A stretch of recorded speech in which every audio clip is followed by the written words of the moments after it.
Extingue, Dios Todopoderoso, las llamas de nuestros vicios, tú que has dado fuerzas al bienaventurado Lorenzo para superar el fuego de su tormento.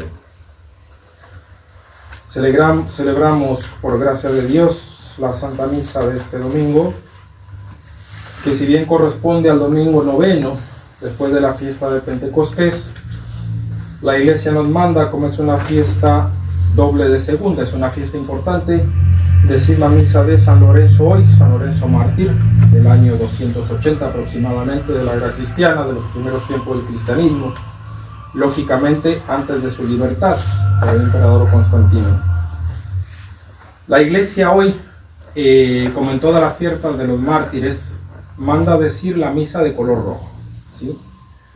El rojo precisamente, color fuego, color sangre, significa eso. El amor que han tenido esos mártires precisamente en entregar su sangre, no solamente al fuego, sino cualquier otro tipo de tormento, porque hay muchísimos tormentos, por la salvación de su alma, por no renegar de la fe y para dar ejemplo de firmeza y fortaleza a los demás.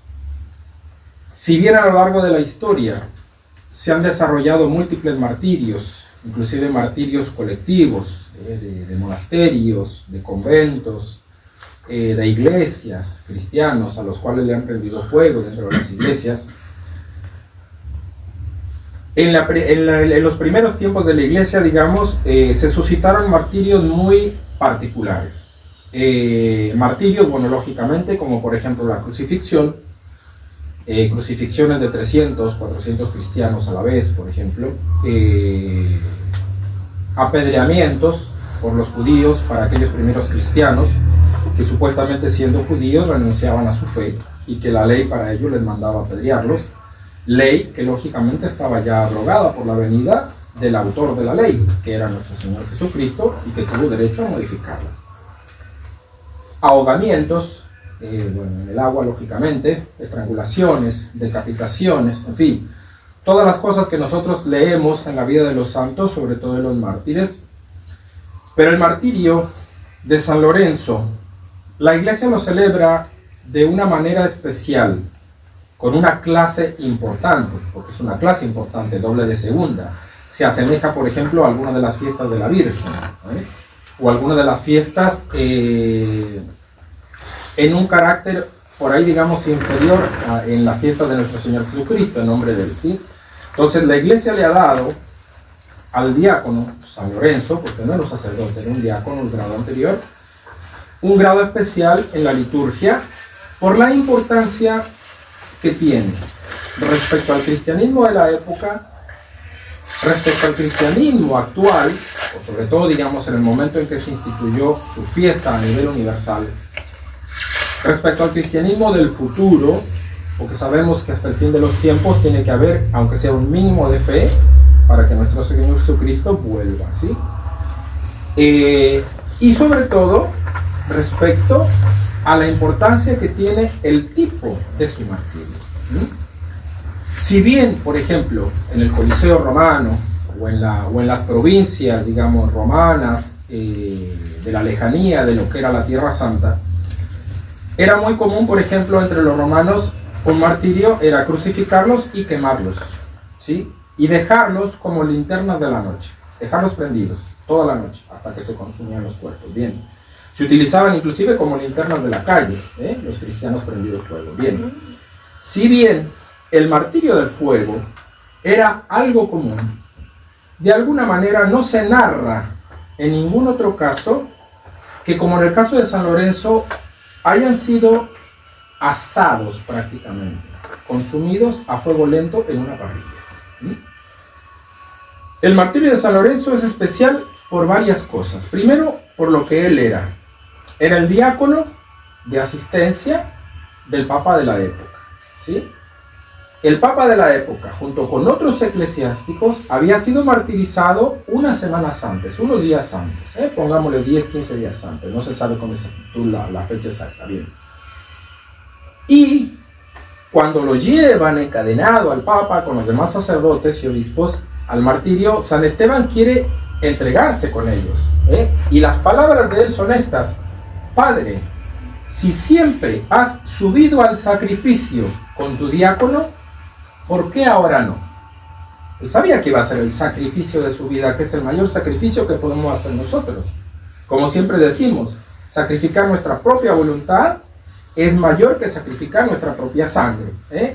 La lucha más fuerte y más cruel que existe es la lucha contra nosotros mismos, dice el Tomás de Kempis. Bueno, él sabía que iba a subir al altar del sacrificio personal por el nombre y la gloria de Dios.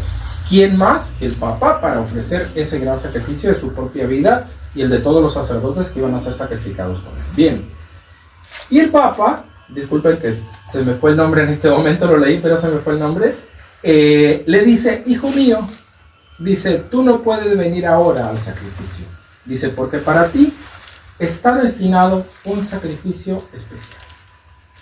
Ve, y esto lo escuchan los soldados, ve y haz lo que tienes que hacer. El Papa va al martirio, muere. Lógicamente San Lorenzo lo habrá visto de lejos, lo ofrece su alma con él, y vuelve y hace lo que tiene que hacer. ¿Qué es lo que tiene que hacer? Lo que él hacía siempre. Además de asistir al sacrificio, la labor del diácono era atender a los necesitados, visitar a los enfermos, llevar la comunión a todos aquellos en esa época, ¿sí? Que hoy, hasta el día de hoy, por necesidad, el diácono, no me refiero a los diáconos de la Iglesia Nueva, pero un diácono ordenado puede hacer una exposición del Santísimo, puede bendecir la mesa, puede hacer un exorcismo, puede dar la comunión. Lo único que le falta es decir la misa, ¿sí? O llevar la comunión a los enfermos. Bien. No administrar la extrema unción, eso no, pero sí. Puede casar, puede bautizar, ¿sí? Puede ser ministro. Bien. Entonces, ¿el que empieza a hacer? Sabe que le llegó su hora, ya se lo anunció su padre espiritual, que es el Papa, y se dedica a hacer el reparto de todos los bienes que tenía la iglesia en ese momento, porque al morir el Papa se venía abajo todo, se había que empezar otra vez. Recordemos nosotros que eran tiempos todavía de las catacumbas. Hasta el emperador Constantino no hubo libertad pública para la iglesia, propiamente dicha. Bien, entonces reparte todo lo que él tiene en su haber, en lo que estaba confiando él para los pobres, y bien, lo toman preso, lógicamente. Cuando se enteran que él está repartiendo dinero, los soldados escucharon, le avisan al famoso cónsul, y el cónsul lo manda a prender, y le dice: bueno, dice, si no quieres morir como murió el Papa y todos los demás, tienes que traerme los tesoros de la iglesia aquí mismo mañana. Y dice: perfecto, yo se los traigo, ningún problema. San Lorenzo se aparece, y aquí quiero hacer una pequeña lectura. San Lorenzo se aparece, dice, siguiendo las actas que relatan los pormenores de su martirio, nos ofrece la liturgia un retrato de San Lorenzo muy atrayente para el pueblo cristiano. Es el prototipo del joven diácono, fiel a Dios y a la iglesia en las tareas que le están confiadas. Arrestado por el prefecto de la ciudad y requerido para entregarle todos los bienes que administraba, se limitó a presentar una muchedumbre de pobres, diciendo: he aquí los verdaderos tesoros de la iglesia. Ellos convierten nuestras limosnas en bienes imperecederos. Vuelvo a repetir: he aquí los verdaderos tesoros de la iglesia. Ellos, los pobres, convierten nuestras limosnas en bienes imperecederos. Como castigo a esta audacia, se le hizo sufrir el tormento de la parrilla. Bien.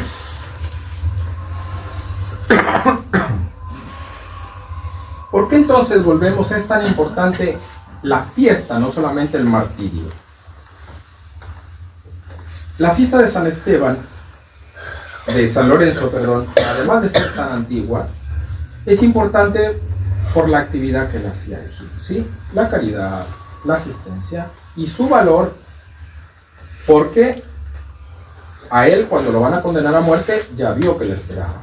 Vio la parrilla, vio el fuego, vio a la gente haciendo fuego. O sea, perdón por la comparación, pero imagínense ustedes que están preparando un asado.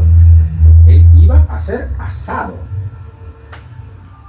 No lo anestesiaron, no le hicieron heridas antes, posiblemente, bueno, lo flagelaron, que era común entre los romanos, posiblemente lo flagelaron.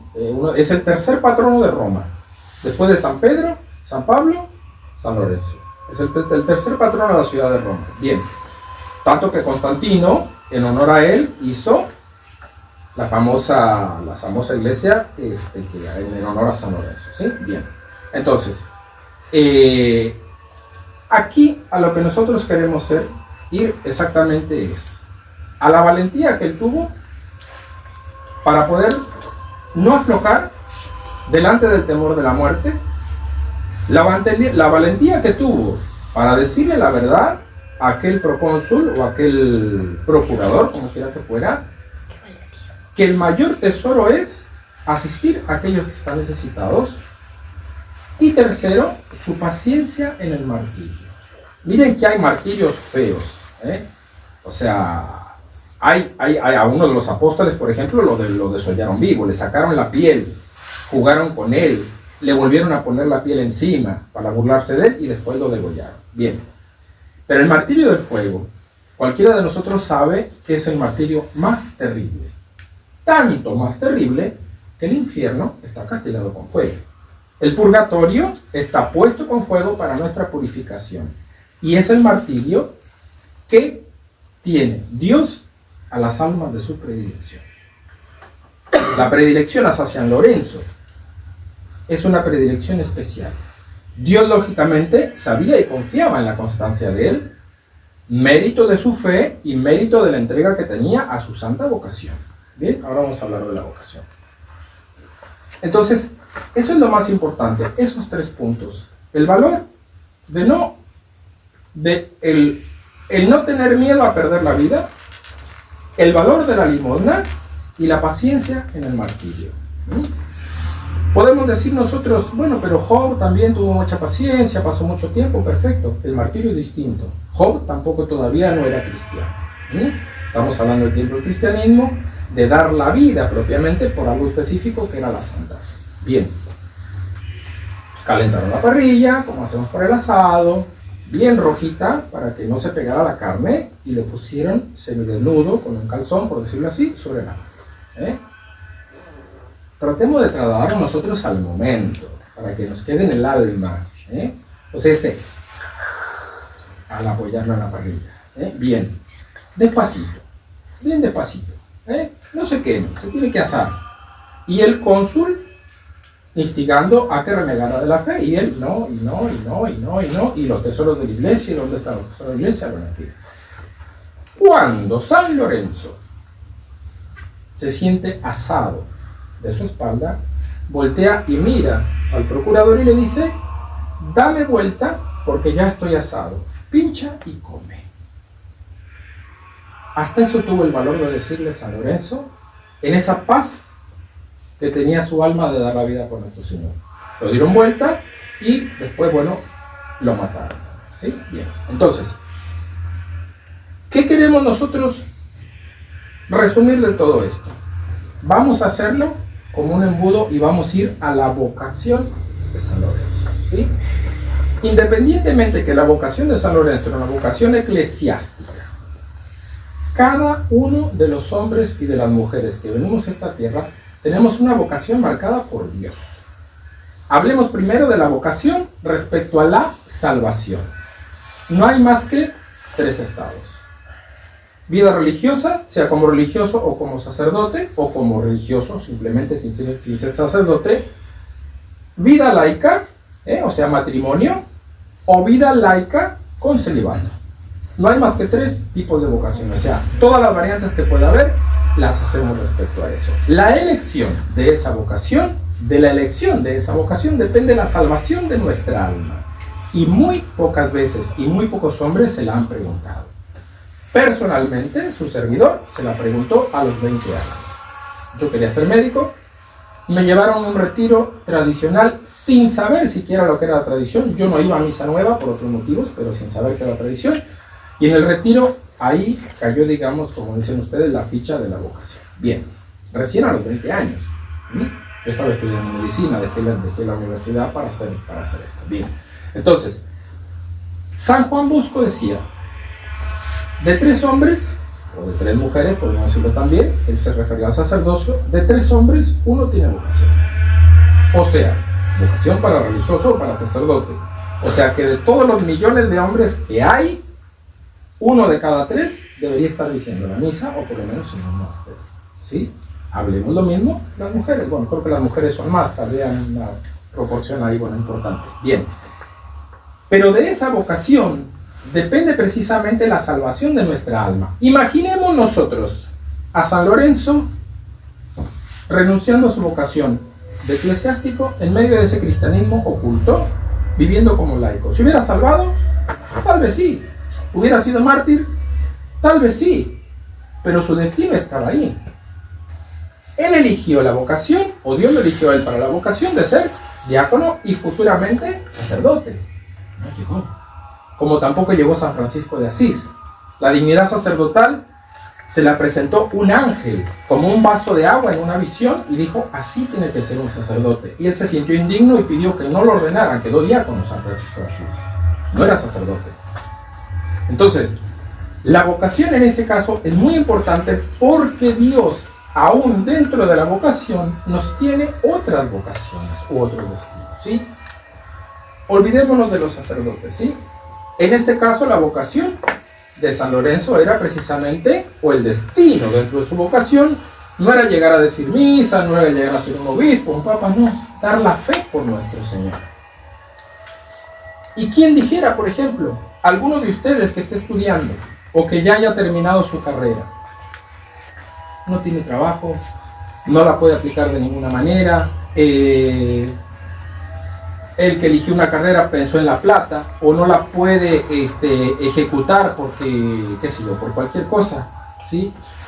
Dentro de esa vocación que Dios tiene para cada uno de nosotros, hay como distintos departamentos, hay como distintos pequeños caminos sin salirse del camino principal, que es la salvación dentro de la vocación que nos marca cada uno, ¿sí?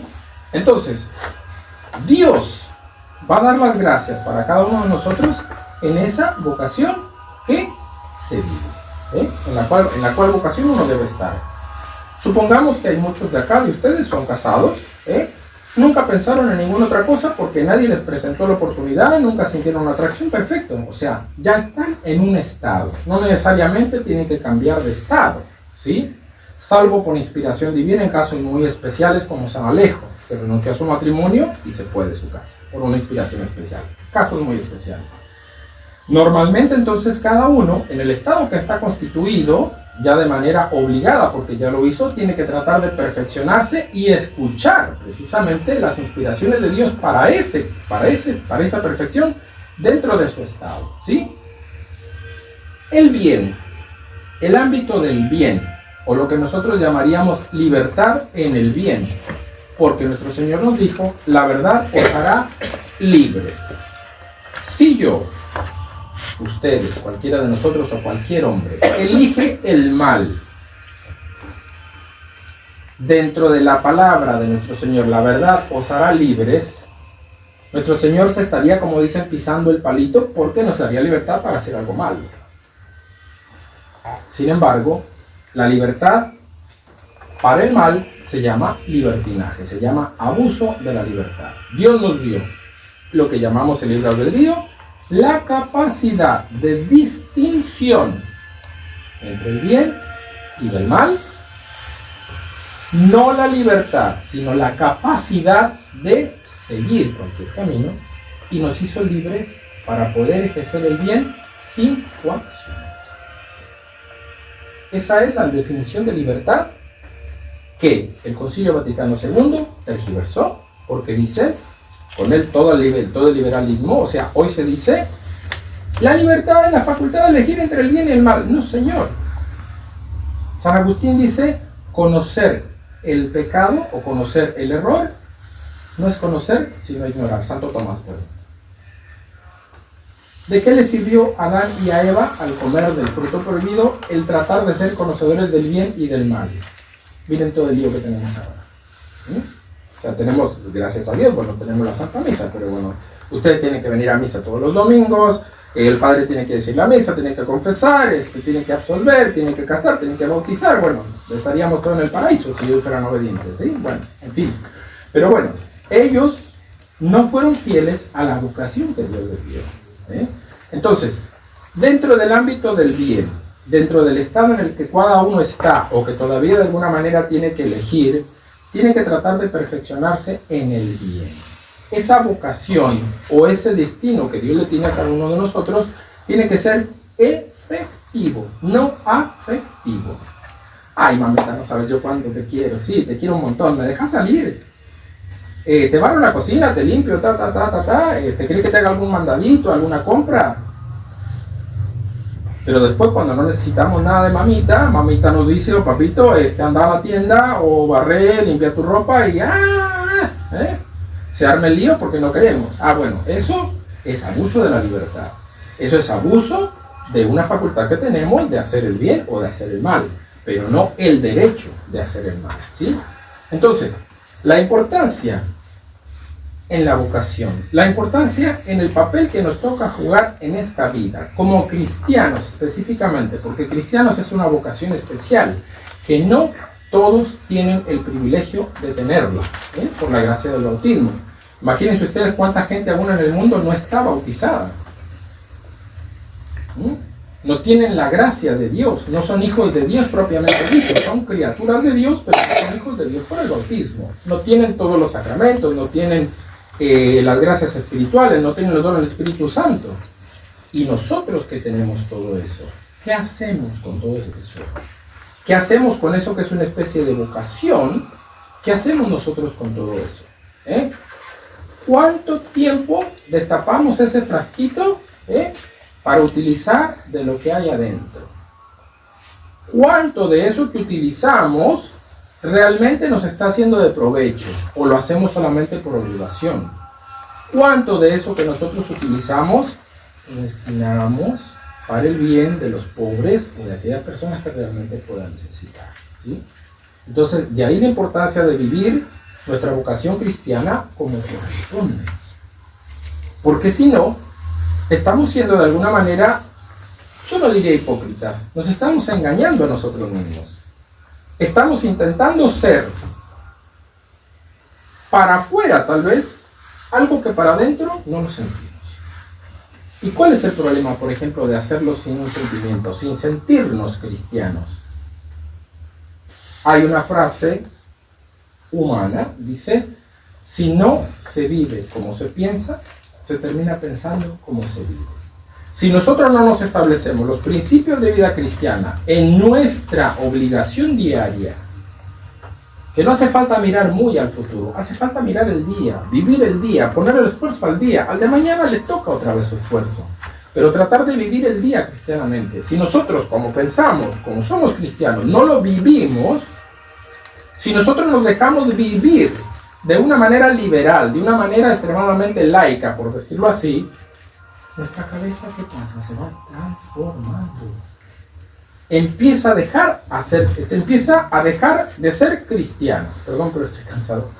Empieza a dejar de ser cristiana y empieza a actuar como su cabeza le dice. Y en eso tiene mucho que ver todo lo que vemos, todo lo que escuchamos, todo lo que miramos, todo lo que hablamos. Entonces, tenemos que tener cuidado con todas aquellas cosas que le estamos dando de comer a nuestra alma. Porque si tenemos, por ejemplo, mucho cansancio o muchas ocupaciones para rezar, miren, en 20 minutos se reza un rosario. Monseñor Moreno nos daba 15. Por ejemplo, le pedíamos permiso en el seminario, yo me acuerdo, le pedíamos permiso para rezar un rosario después de las 10, que era la hora del silencio. Decía 15 minutos. No, pero es que 15 minutos. 20, 15 minutos. Bueno, pongámosle 20, un intermedio. Sí, tenemos la costumbre de salvar lento, meditar media hora, pero pongámosle 20 minutos. ¿Cuánto tardamos en bañarnos? ¿Cuánto tardamos en cambiarnos o levantarnos en la mañana, en desayunar, para salir? Yo, personalmente, cuando iba a la escuela necesitaba 1 hora. Esa hora que hacía era levantarse, despertar a los demás, ayudar a que se cambiaran porque era el mayor de 6, ir a la tienda a 2 cuadras a comprar el pan para los sándwiches, volver, ayudar a hacer los sándwiches y después irnos todos juntos a la escuela. Entrábamos a las 7, a las 6 nos levantamos, a las 7 tenemos que estar en la puerta de la escuela. Bien, 1 hora para hacer todo eso. 20 minutos para rezar un rosario. ¿Cuánto dura la película? Netflix, Prime, bueno, no sé cuántas plataformas hay. Mínimo 1 hora y media. Ah, no, pero es que ya esas películas ya no, tampoco. Ahora son las series, las miniseries de 6, 8 capítulos o las de 12, y si no las series largas de 24, 48, 72. Yo a veces que me dicen, le digo, estoy viendo una serie. ¿De cuánto dura la serie? No sé, lleva como 40 capítulos. De media hora. ¿Cuántas horas tenemos ahí? No digo perdidas, tal vez tienen alguna utilidad, que sirva la diversión sana, mientras no sean cosas malas, bueno. Pero no nos quejemos de que no tenemos tiempo para Dios. ¿Tenemos que estudiar? Perfecto. ¿Tenemos que trabajar? Perfecto. ¿Tenemos que dedicar un rato al esparcimiento porque el alma también lo necesita? Perfecto. Pero si después el esparcimiento se va a 2, a 4, a determinada cantidad de tiempo, ¿a qué le llamo esparcimiento? Películas, gimnasio, caminata, salida con amigos, bueno, etc. Si yo junto todo ese tiempo, anotemos en un papelito, son un montón de horas. Entonces, en la vocación que nosotros tenemos como cristianos y la obligación de darle ejemplo a los demás, tratemos de emplear un poquito más de tiempo en aquel tesoro que va a ser imperecedero, en el sacrificio personal de nosotros mismos, valga la redundancia, personal, de nuestros deseos o de nuestros quereres que de alguna manera primero nos distraen, después nos separan y después nos terminan apartando de Dios, porque nuestro pensamiento va cambiando. Hoy fue por ocupación, mañana fue por cansancio, pasado mañana es por pereza, después ya es por convencimiento. Dejo la oración para el final, si no puedo no me preocupo, después se va como cicatrizando el alma de todas esas cosas, se va acostumbrando a las faltas, y de una falta de temperamento o una falta de actitud pasamos a un pecado venial, de varios pecados veniales pasamos a un mortal. Ese mortal nos calcifica el alma de alguna manera, nos petrifica el alma, y después seguimos cometiendo pecados mortales como si nada. Cuando nosotros nos vamos a confesar, sea cada semana, cada mes, cada 6 meses, cada año, cada 2 años, como quiera que fuera, vamos realmente con un convencimiento de que hicimos mal, de que tengo que cambiar, de que voy a hacer el esfuerzo. Esa sería una buena confesión. Yo no digo que no se haga si no se tiene todo. La confesión siempre es útil. Además de borrarnos los pecados, la penitencia nos ayuda a reducir las penas en el purgatorio y nos da una gracia especial para aquello que más nos cuesta. Pero tratemos de, así como nos gusta una serie y le damos y le damos y le damos y le damos, bueno, tratemos también de darle al alma un poquito de oración, un poquito de penitencia, un poquito de caridad. Ahí está ya la cajita para los pobres, yo no los obligo, pero bueno, ahí está la cajita para los pobres. Lo de ayer ya lo di anoche. Así que bueno, entonces tratemos nosotros de meter en esa alcancía un buen pensamiento, una oración, una ejaculatoria, un rosarito, un audio lindo. Hay un montón de audios que se pueden bajar, de vidas de santos, de historias cristianas, la lectura que se publica en el grupo todos los días. Nadie me mire y yo no voy a mirar. ¿Cuántos de ustedes leen la publicación, por ejemplo, del mes del Inmaculado Corazón de María? Todos, perfecto. Así me gusta, somos muy buenos fieles. Bien, el padre no lo hace porque tiene que rezar el breviario, pero bueno, sí. El padre tiene como 1 hora y media de rezar el breviario más todo lo que tiene que hacer. Bueno, entonces, en definitiva, la vocación especialísima de cristianos requiere un sacrificio. ¿Qué significa? ¿De dónde viene cristianos? De Cristo. ¿Qué significa Cristo? Ungido, pero también significa crucificado. En la víctima inmolada, el que fue ungido para ser sacerdote y víctima a la vez. Entonces, todo aquel que quiera ser mi discípulo, niéguese a sí mismo, tome su cruz y sígame. No existe una sin la otra. Las tres tienen que ir juntas, miren, como en la Trinidad. Los ortodoxos se persignan así. En lugar de hacer la señal de la cruz, como hacemos nosotros, ortodoxos se persignan así por la Trinidad. Bien, y creo que se persignan el revés. Bueno, sí. Entonces, bueno, para no cansarlos más, terminar con la misa. Meditemos nosotros en esa grande gracia que Dios nos ha dado de ser cristiano. Después preguntémonos existencialmente, como dice, no es una palabra filosófica, pero bueno, existencialmente, ¿para qué corno me hizo Dios? para ser médico, doctor, ingeniero, arquitecto, agrónomo, no sé lo que sea. No, no he ido para salvarme. ¿Y cómo me voy a salvar mejor? Siendo esto, siendo aquello, y ya una vez que lo tenga claro, perfeccionar mi vida cristiana dentro de eso. ¿Sí? Entonces, vamos a rezarle una Ave María a la Santísima Virgen, pidiéndole la gracia, primero, de conocernos. Segundo, de compararnos con Dios. Este es el método ignaciano. Y tercero, que ese conocimiento no sea en vano, que nos empuje, que nos ayude a corregir y a perseverar en aquello que tengamos que cambiar. Lógicamente, somos humanos. La Biblia dice, el justo peca 7 veces por día. Se refiere a defectos, sí, pero bueno, si el justo falta de alguna manera venialmente por lo menos 7 veces por día, bueno, ¿qué nos quedará al resto de los que no son justos? ¿Sí? Entonces, quiero rezar nuevamente, vamos a hacerlo de pie, la oración de la Santa Misa de hoy, de San Lorenzo, y vamos a rezarlo después con los costumbres de María la Virgen con esta sentencia. Oremos. Extingue, Señor Dios Todopoderoso, las llamas de nuestros vicios. Tú que has dado fuerzas al bienaventurado Lorenzo para superar el fuego de su tormento, por nuestro Señor Jesucristo, tu Hijo. Amén. Amén.